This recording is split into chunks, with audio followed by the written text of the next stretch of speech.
Sanjay Chawla. He's the research analyst at Telecom for JM Financial Institutional Securities. Sanjay, good to have you on the show. Thank you so much for taking the time out and join us today on the sidelines of your conference. Just wanted to understand how reasonable, Sanjay, is the possibility of the Indian telecom sector ending up being a duopoly because of the large tax, which still seems to be in a little bit of a haze whether it's going to really happen or not happen. It seems like eventually the race is going to be between a Jio and a Bharti.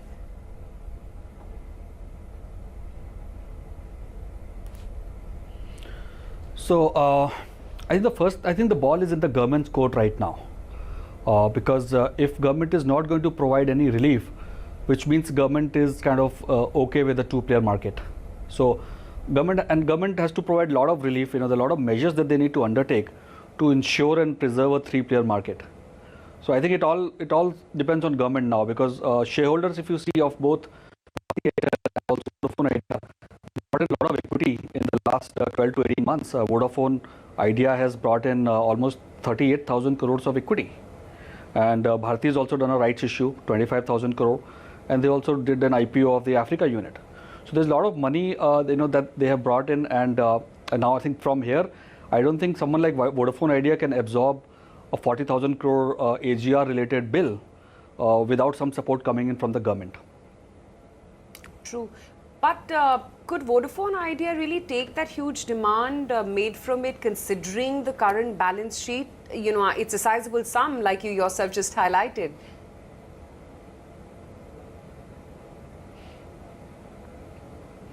No, so I think the short answer is no. And I think probably government is also aware of that. And that's why there is some talk in the media reports also that government is looking at providing some relief to the sector. And our view is that, or analysis is telling us that it will not be just one measure. There will have to be a series of measures which government will have to announce to provide relief to and to ensure that there is a three-player market over the long term. So first call that the government has to take is, are they okay with the two-player market, or do they think that no, this market is large enough and there should be three players in India, viable telecom players in India, because no other market of this scale has got two players, whether you look at China or even USA. So that is the first thing. Once the government decides, okay, we need to have a three-player market, then they have to undertake a series of measures. 3 or 4 important measures they have to take. First one has to be, they have to provide, of course, some relief and some waiver on the AGR related dues.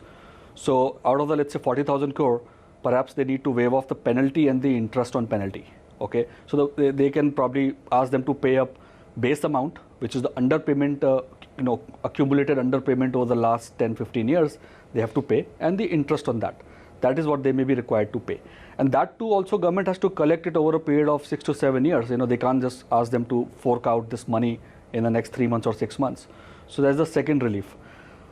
But the bigger problem, if you see, and this is where the third measure has to come in, and the most important measure, which is that the revenues are not sufficient in this industry to allow 3 players to make money. Okay, in fact, they're not even enough to allow 2 players to make money. So which means tariffs have to go up. The problem in the industry is revenues, not so much the cost. Okay, costs are high, that most of they are for everyone, but revenue is not sufficient, and therefore government will have to announce some sort of a floor to tariffs, through TRAI. And I think there was some talk of that in the media reports also. For example, maybe every voice call, customer has to pay 10 paise per minute, right? And for data, they may have to announce a floor tariff of 10 rupee per GB. Once that sort of a tariff floor gets announced, then the ARPUs will have to go up, which means the industry's revenues will expand. And that's the third most important measure.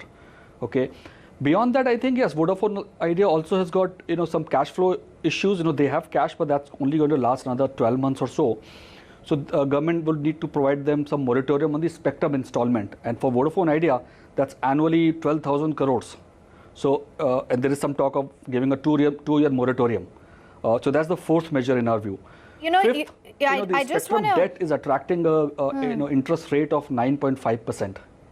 Yeah, and this is no tiny sum of money, that spectrum payment that's due from some of these players over the next 2 years, as you just flagged off, 24,400 from Vodafone Idea. I'm looking at the numbers for Bharti, nearly 10,000 crore rupees as well over there.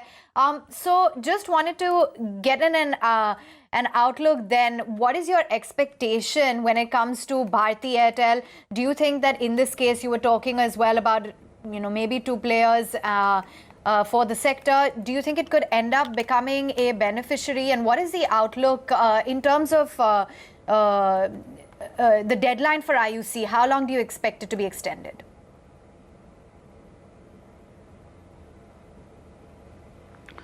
Yes, so as I said, if the government, our view is that base case, government will provide some relief to the sector, which means there will be a three-player market at least in the foreseeable future.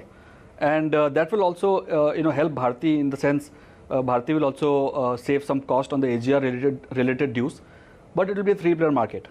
Now, if the government doesn't provide any relief, then I think we probably most likely end up with a two-player market very soon, in which case Bharti will be a big beneficiary of that, apart from, of course, Jio. So it will be very positive for Bharti, and some of the benefits will, get offset by the fact that they'll have to, fork out the AGR related dues. So there's a cost to that also of benefiting from a two-player market. But net Bharti will be a big beneficiary, and I think we are buy on Bharti. So whether it's a three-player market, which means government provides some relief, or whether it ends up at a two-player market, which means Bharti will be one of the big beneficiaries along with Jio. We are a buy on Bharti, and in case we end up with a two-player market, I mean the negative impact would be mostly on Bharti Infratel, the tower company.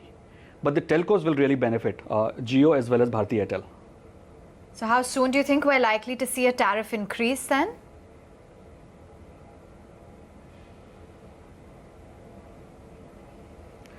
So if the government intervenes in the market, especially on the pricing, as I said, then we could see a price increase in the next 3 to 4 months.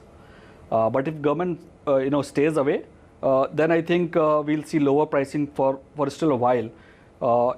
Because in case of only when we end up with a two-player market in the next 12 months, 15 months, if that happens, we'll start seeing tariff increase after 12, 15 months. But if government intervenes, it could happen sooner.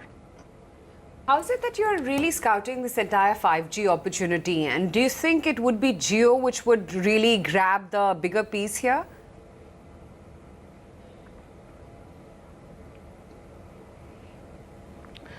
I think 5G is not, first of all, 5G is not really a replacement of 4G.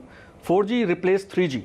So a lot of the 3G related investments, they kind of went down the drain, except the spectrum which you can still utilize for 4G. But some of the equipment investment which some of the telcos made, they had to write it off within 5 years, 6 years.